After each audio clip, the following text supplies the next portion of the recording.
የጉራጌ ማህበረሰብ 100% በሽርክ የተዘፈቀ ማህበረሰብ ነበር። ጉራጌ ከሆንክ የአባቶችህን ስም ወደ ኋላ መለስ ብለህ ቁጥር። የአብዛኞቻችን ከ4 ወይንም 5 አይዘልም ሙስሊሞች አልነበሩም። የአብሬት ሸህ ሽርክ ላይ ተዘፍቆ መብረቅ ሲያመልክ የነበረውን ብዙሃኑን የጉራጌ ማህበረሰብ ወደ እስልምና አምጥተው አንድም ቀን አልተመጻደቁም። በአንዲት ቀን ብቻ በሺ የሚቆጠሩ ፉጋ በመባል ይታወቁ የነበሩ ከሰው ተገለው የነበሩ ማህበረሰቦች አባወራዎችን ከነቤተሰቦቻቸው አስልመዋል።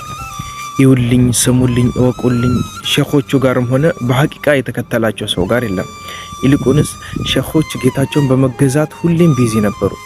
በጌታቸው አላህ ፍራቻ ሌት ተቀን ያነቡ ነበር። ሲቀመጡ እግራቸውን አጣጥፈው አንገታቸውን ደፍተው በተዋድዖ ነበር። ሲራመዱ ኮሽታ አይሰማም ነበር። ሲናገሩ እጅግ በእርጋታ ነበር። ሲመክሩ ምክራቸው ሸሪዓ ነበር። ንግግራቸውን ለሚሰማ ሰው ሁሉ መካሪ ጀዋሚ አልከላም ነበሩ። እሳቸውን የተጠጋ በእርግጥ የሁለት ሀገር ትርፍ አተረፈ። ሰላም አለይክ ሸምሰዲን አልኪራሚ በድሩ ዘማን ፊ ወሰጥ ዘላሚ። ይህ ነው እንግዲህ የአላህ ባሮች መንገድ፣ የቀደምት መሻይኾች ሁሉ መንገድ።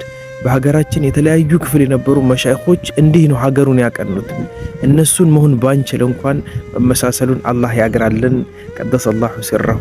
ሰላም አለ ሸምሰዲን አልኪራሚ በድሩ ዘማን ፊ ወሰጥ ዘላሚ። ሰላም አለ ሸምሰዲን አልኪራሚ الرحيم حيا جدا ود شيخ الإسلام. سلام على شيخ الكرام.